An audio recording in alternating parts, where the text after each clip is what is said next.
followers offer monks and nuns houses and whatever good things they can afford. Then they live such comfortable lives that they no longer want to go to the Pure Land. The present life becomes so satisfactory that the goal to transcend the cycle of birth and death to attain Buddhahood fades. This is very harmful to their cultivation. They have left their secular home behind. To present them with a house is to urge them to return home. Isn't this harmful to them? Having received ownership of a house, they have again acquired property. This is regression of their cultivation. The follower is then actually a criminal who will ruin the master. These people do not understand that this is harming Buddhism and damaging the spirit of the Triple Jewels. They think they are doing a good deed and accumulating much merit. When they see the king of the hell realms after they die, they will feel bewilderment at their punishment. We must have true wisdom to cultivate good fortune, merits, and virtues in Buddhism.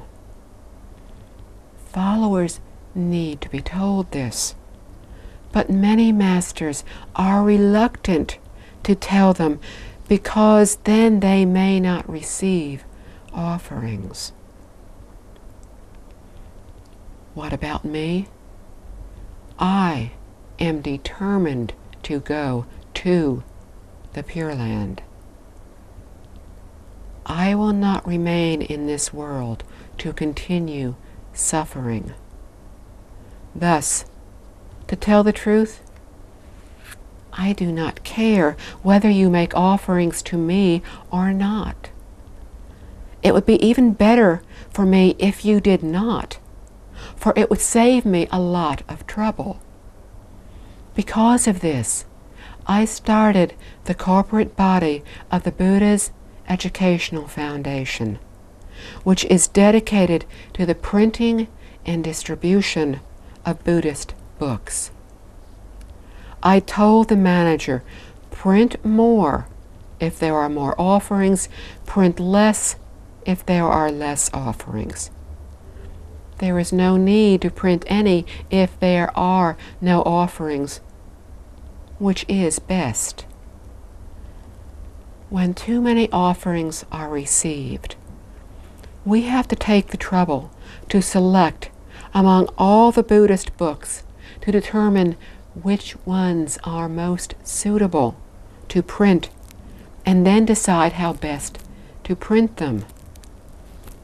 With no offerings, there would be no worries, no troubles. So we should not seek offerings, seek a way place, or ask for anything. Then we will have a pure mind and quiet heart on our path to enlightenment.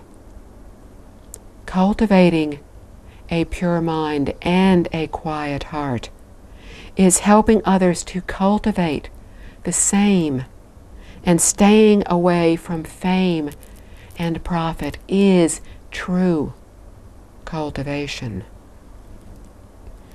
We need to foster novice monks and nuns by placing them in hardships.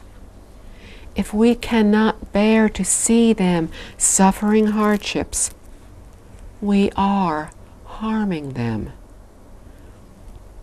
When Buddha Shakyamuni was in this world, all of his students had only one meal a day and spent the night sitting under trees. Is this not a life of hardship? If we had been there and felt sorry for them and helped them out of their hardships, how then could they have attained enlightenment? The Buddha taught us to regard hardship as our teacher. Only by living most simply and frugally can we acquire a true Dharma heart and be firmly determined to transcend this world. So hardships are good for us. If we are not willing to undergo hardships ourselves, then we can at least respect those who are and try not to extricate them from their difficulties. Only when we sincerely help inexperienced monks and nuns to improve will we have good masters promoting Buddhism. The seventh vow is to request the Buddha to reside in this world. The main purpose of the sixth vow is to introduce Buddhism to all people. If we hope to have accomplishment in our cultivation, the vow to request the turning of the Dharma wheel is not enough. Have you ever seen anyone attain enlightenment by listening to a talk on the sutra only once or twice in his or her lifetime? If this could happen, then enlightenment would only be attainable when Buddha was in this world, and not attainable when he was not. However, with our limited abilities, we cannot do this. So we need to request the Buddha to remain, to reside in this world. In other words, we need a teacher who is with us every day, so that we can be under their constant guidance and thus be able to reach enlightenment. Years ago, I was asked by Professor Lee about my aspirations. I told him that I wished to travel around the world, encouraging others to practice Buddhism.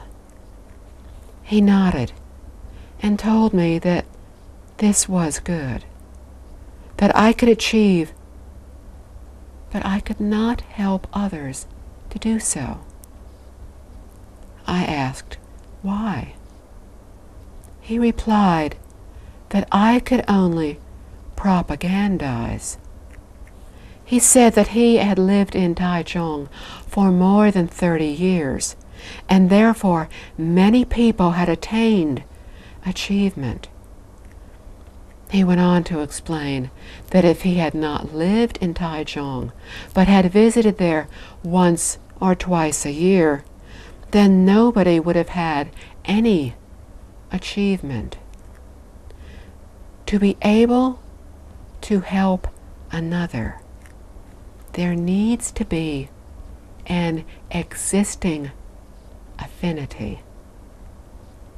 Without this affinity, even a Buddha cannot help us. By traveling around the world, propagating Buddhism, we will meet many people, but the affinities with them are lighter. Staying in one place to conduct regular teachings needs stronger affinities. I have benefited greatly from my travels, as I have been freed from the concept of a home. Every day, I was either on the road or in a hotel. Where is my home? No home at all. Although I have places to give talks, I usually do not stay there for longer than a few weeks.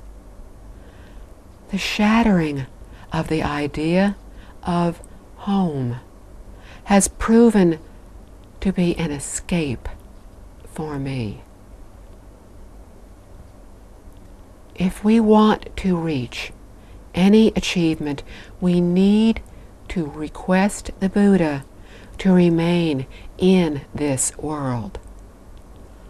The Buddha himself is no longer here, but his followers are, be they monks and nuns or lay people.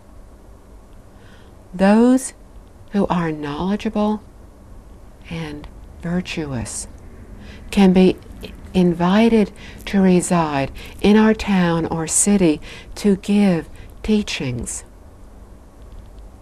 In this way, we will constantly be under their guidance. It is easy to provide for masters of virtue and character because they lead simple lives. However, the lecture hall should look magnificent so that the listeners will like it and thus will develop respect for the way place. However, if the appearance of the hall is mediocre, they might look down on the way place. People often set store by appearance and pay less attention to content.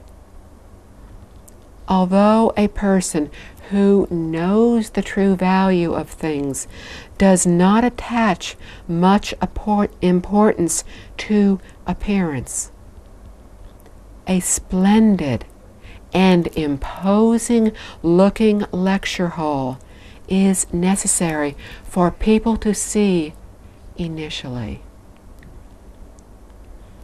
Although the lecture and cultivation halls are impressive, the living quarters of the monks and nuns are very simple.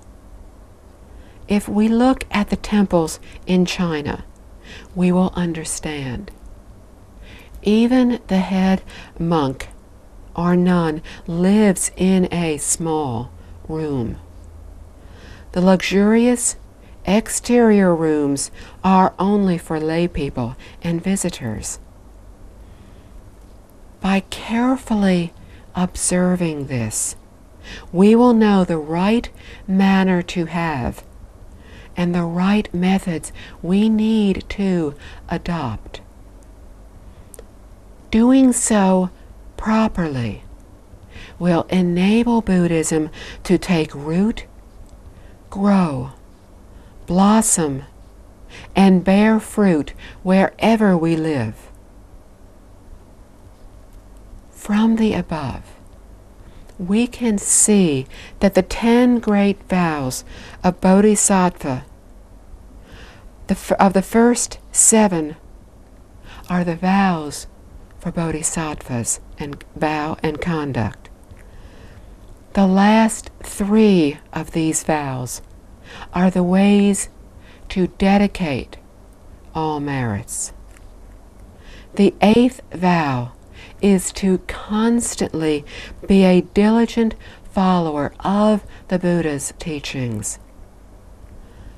Although the Buddha no longer resides in this world, we still have his sutras to study, to follow. Following the sutras is the highest standard in our learning and practicing Buddhism. The ninth vow is to accord with all sentient beings. We need to accord with the wishes of all sentient beings in the universe. This is extremely difficult to do, and is why the Chinese say that filial piety and according with others go together. Learning Buddhism is to honor filial piety and to accord with the being's wishes. While according, we need to look for the right opportunities to encourage people to stop committing wrongdoings. This will help them to break through delusion and attain enlightenment.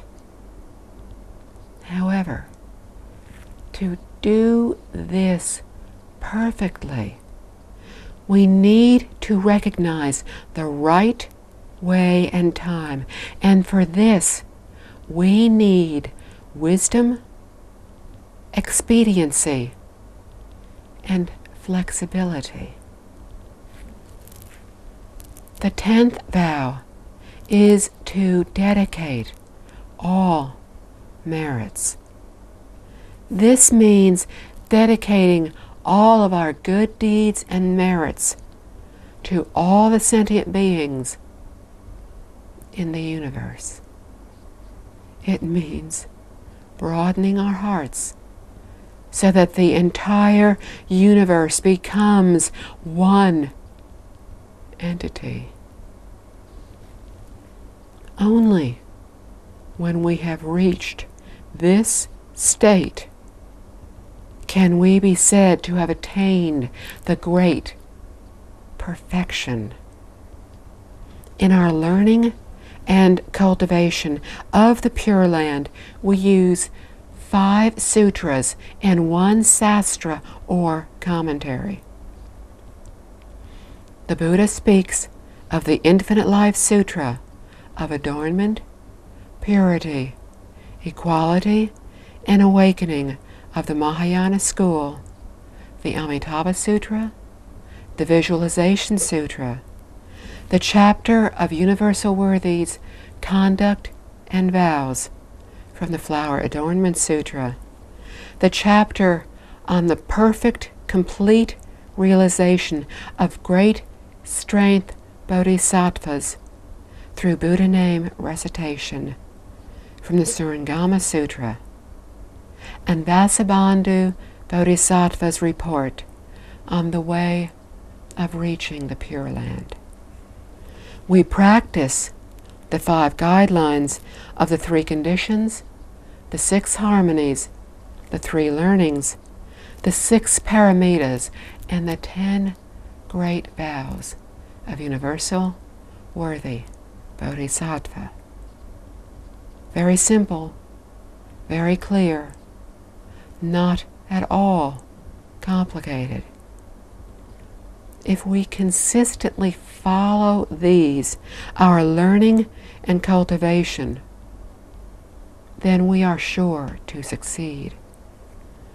In doing so, as an ancient sage said, if 10,000 practice, 10,000 will succeed. Now, we have the principles and methods of learning and cultivation. How do we interact with people, matters, and objects in our daily lives? If we follow the above guidelines, single-mindedly chant the name of Buddha Amitabha, and seek birth into the Pure Land, we will definitely succeed. We have looked at the basis for learning and cultivation and have had a brief introduction to the main practice guidelines. Now, let's look at the creative teaching methods of Buddhism. As Master Ching Liang explained in the Flower Adornment Sutra, learning and cultivation can be divided into the 4 stages of belief, understanding, practice, and realization. The first stage is belief. When we are able to believe, then our conditions have matured.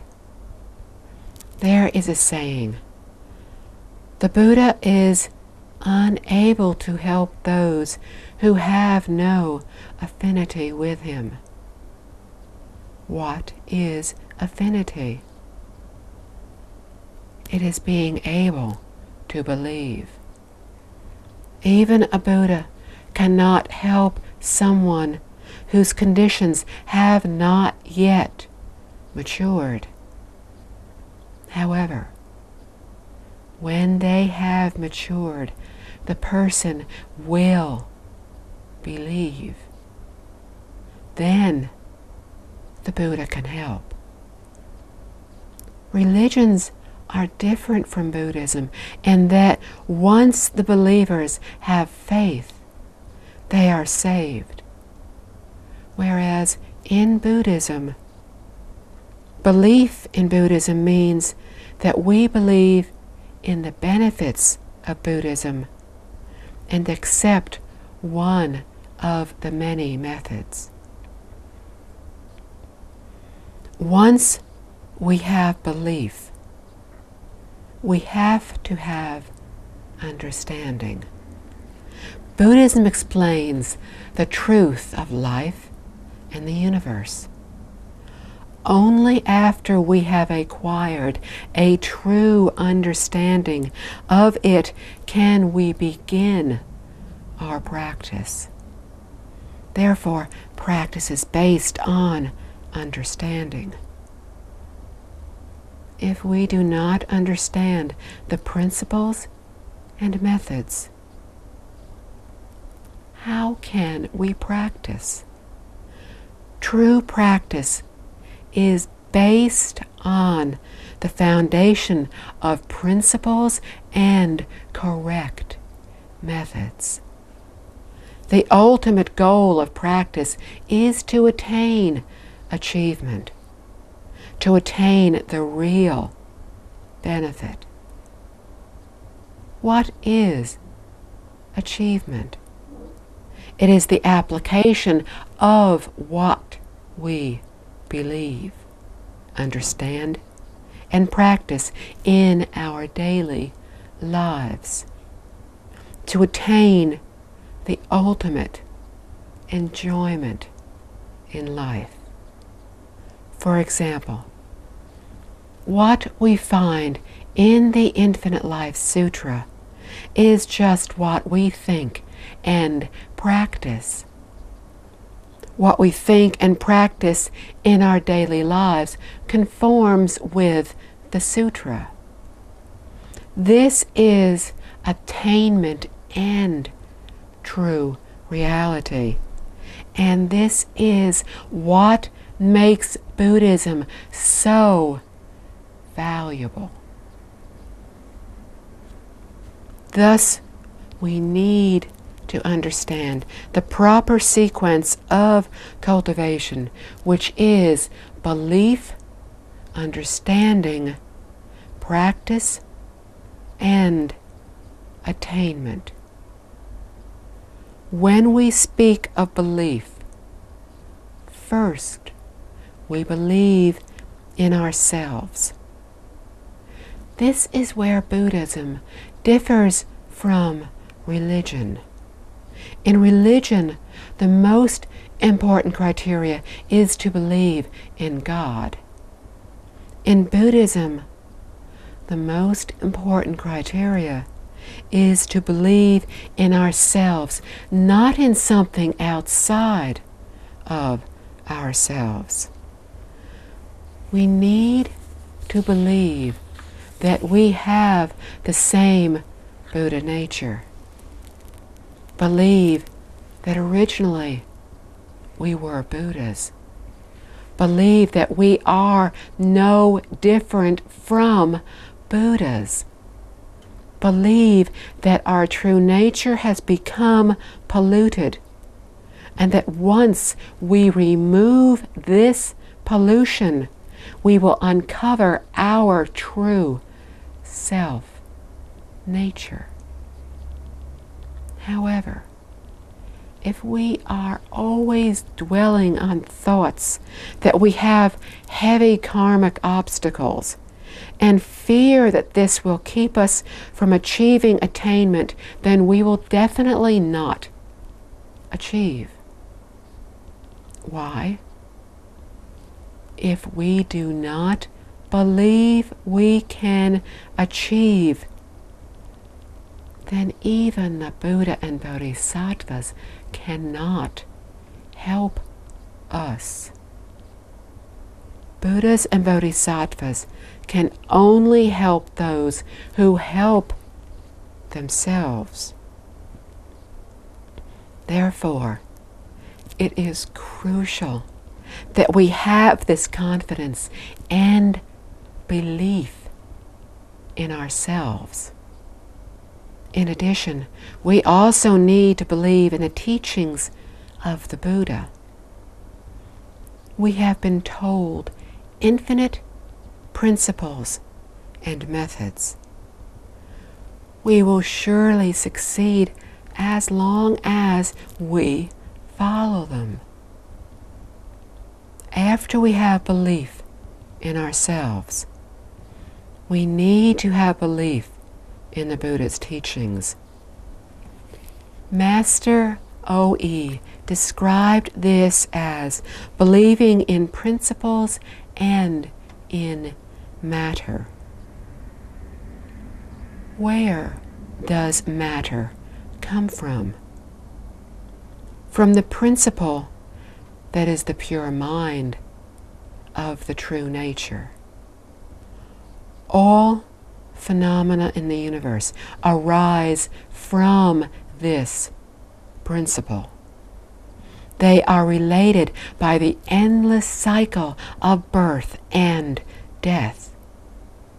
A cause gives rise to an effect, which in turn becomes the cause of the next effect.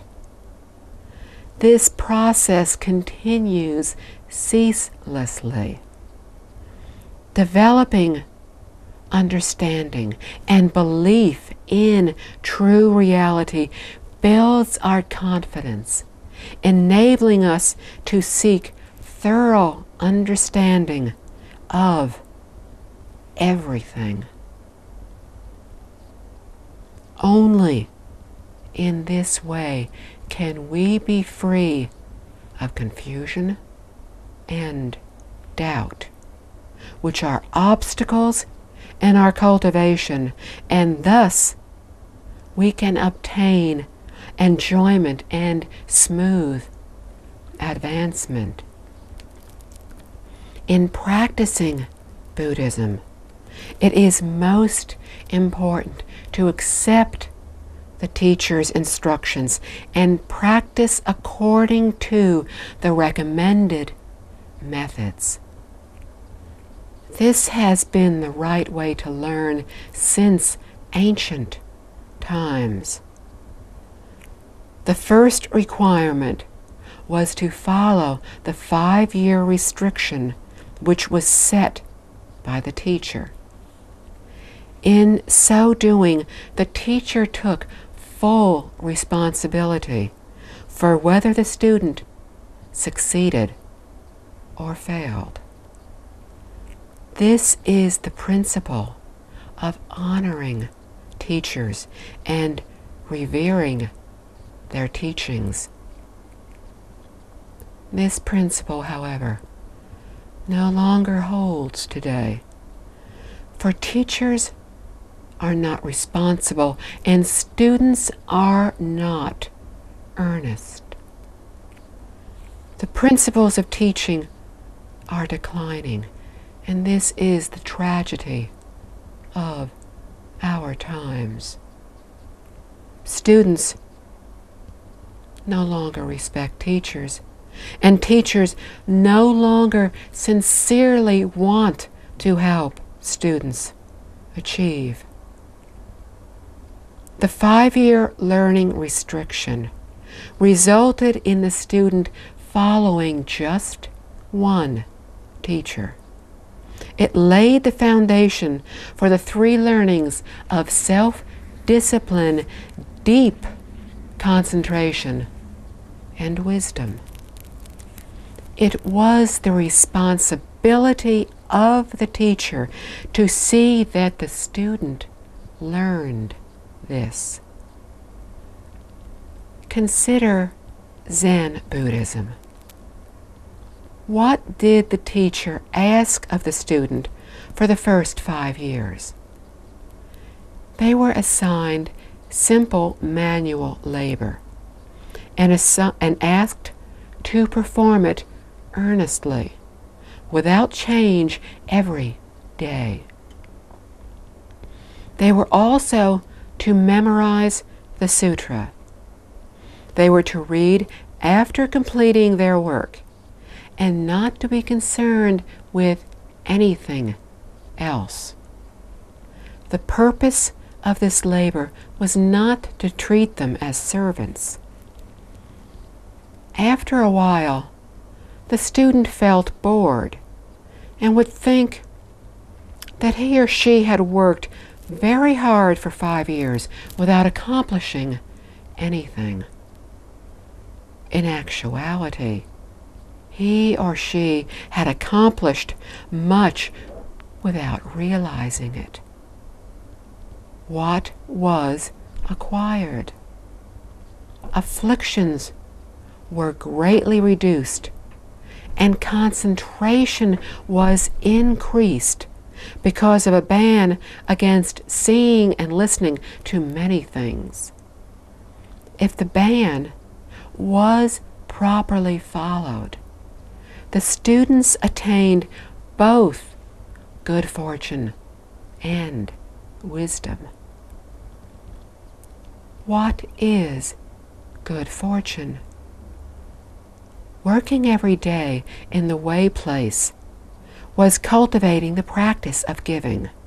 Since monks and nuns had no money to give away, they could work to practice the paramita of giving.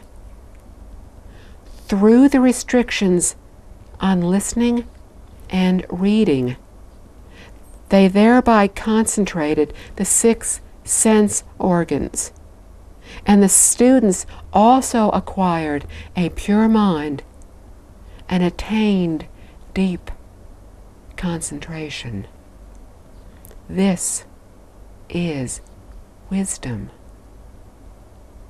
So the teacher taught the students to cultivate good fortune and establish the foundation of self-discipline, deep concentration, and wisdom. The teaching was designed to be subtle yet effective. With the 5-year learning restriction as a base, upon listening to 1 or 2 Dharma talks, the students could become enlightened. In the biographies of well-accomplished monks, we see that through this method, many monks became enlightened in 3 to 5 years.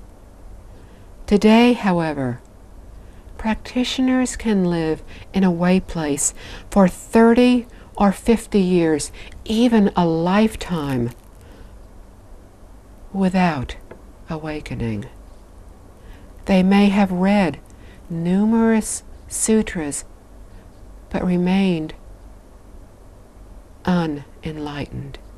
At most, they have memorized some general knowledge about Buddhism, but nothing to sever their afflictions or attain wisdom. So we must try to find a good teacher for guidance. This advice may seem boring at first, but after the initial stage, we will be truly delighted and joyful in our attainment. Many of us have made the big mistake at the beginning of our cultivation of wanting to learn all different methods. Ancient learned monks and nuns started with the second of the great vows of Buddhas and Bodhisattvas. Afflictions are inexhaustible. I vow to end them all. In ending all afflictions, we will achieve deep concentration and attain wisdom. Then the ways to practice are boundless. I vow to learn them all. This is the correct way for cultivation. The mistake many people make is to attempt to study extensively without having severed afflictions. Master Qing Liang called this understanding with no practice. These people concentrate only on understanding while neglecting the practice. They do not try to end their afflictions, to cultivate a pure mind. As a result, they develop deviated viewpoints rather than proper views and viewpoints. What is the first step in learning Buddhism? Start by reciting one sutra. Do we need to understand it? No. For when we have not ended our afflictions, our understanding will be erroneous. Then why do we recite only one sutra? By reciting the sutra, the 3 learnings of self-discipline, deep concentration, and wisdom are accomplished together. Self-discipline requires that we do nothing bad, do all that is good. Reciting a sutra can prevent us from generating wandering thoughts, so we will be prevented from doing all that is bad. Sutras are words that flow from the Buddha, from his true nature. Nothing can surpass these words in virtue. Therefore, reciting a sutra is doing all that is good and results in the perfection of self-discipline, so there is no need to practice the precepts one by one. When reciting a sutra, we must focus. By focusing, we cultivate concentration. clearly enunciating every word correctly, without any omission, is the practice of wisdom. Therefore, reciting the sutra properly is to practice the three learnings at the same time. Any attempt to analyze the sutra while reciting is in fact treating the sutra as a worldly book. This will result in none of the three learnings being accomplished, and is not true cultivation. Never belittle the practice of sutra recitation, as it is the base of cultivation. Reciting for 1 hour accomplishes 1 hour of cultivation. Reciting for 2 hours accomplishes 2 hours of cultivation, etc. Needless to say, the longer, the better. Many of my fellow practitioners in Taiwan and Dallas are reciting the Infinite Life Sutra 10 times a day. So far, some may have chanted the sutra over 2,000 times. Thus, they are very familiar with the text and only need 30 to 45 minutes to finish one sutra. Reciting 10 times thus means 5 or 6 hours of practicing self-discipline, deep concentration, and wisdom. With so many hours devoted to cultivation, we will naturally develop a serene mind in just a few years' time. Sutras flow from the pure and quiet mind and heart of the Buddha. When we have developed a mind as pure, as quiet, we will understand all we read in the sutra. The reason why the sutra is so hard to understand now is that our minds are filled with wandering thoughts. How can this mind be in harmony with one that is pure and quiet? This is why we do not understand the Buddha's words.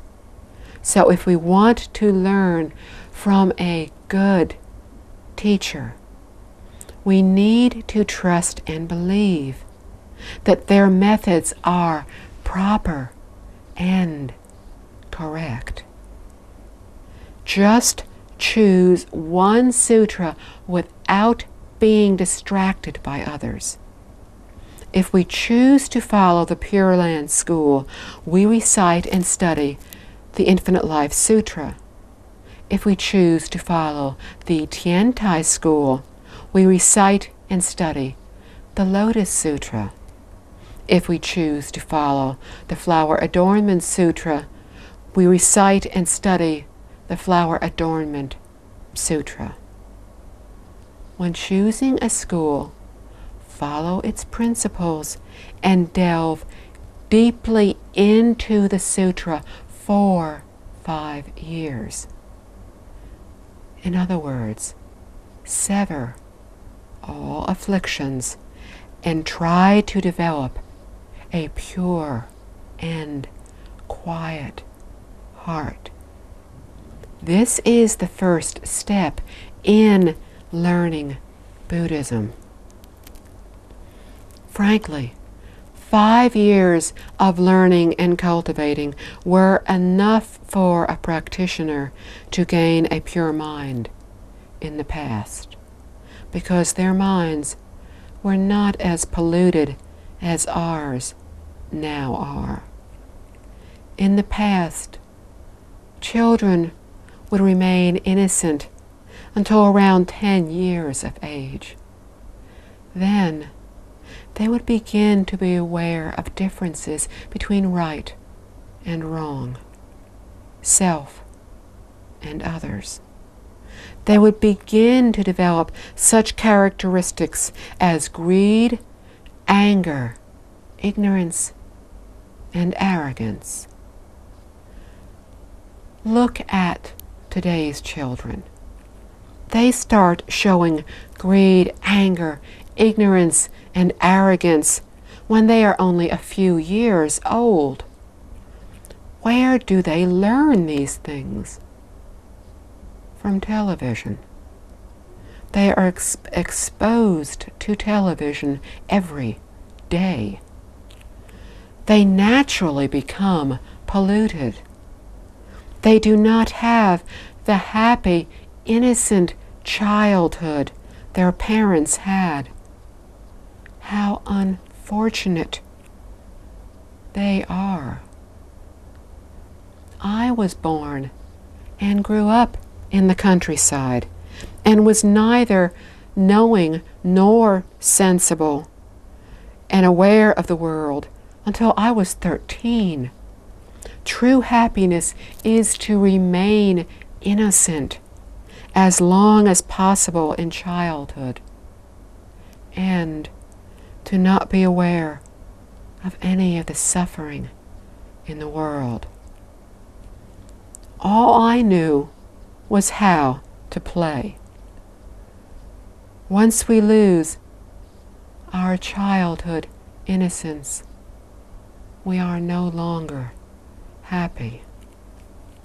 For then, we have to be constantly aware of others. So I say that modern people are less fortunate than their predecessors were. Once we have developed a pure and quiet mind and have attained wisdom, then we can begin to broaden our knowledge. So we can see, hear, learn of anything that we are interested in. For now, we have attained wisdom and will not be affected by our surroundings.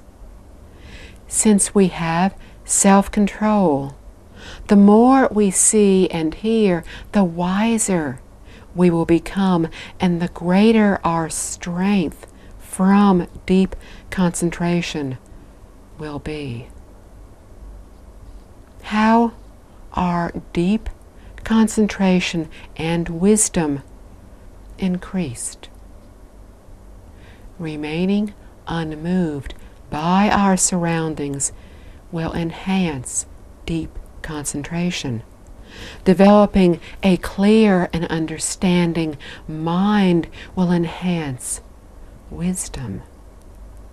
Then we can learn from other schools to further enhance our deep concentration and wisdom.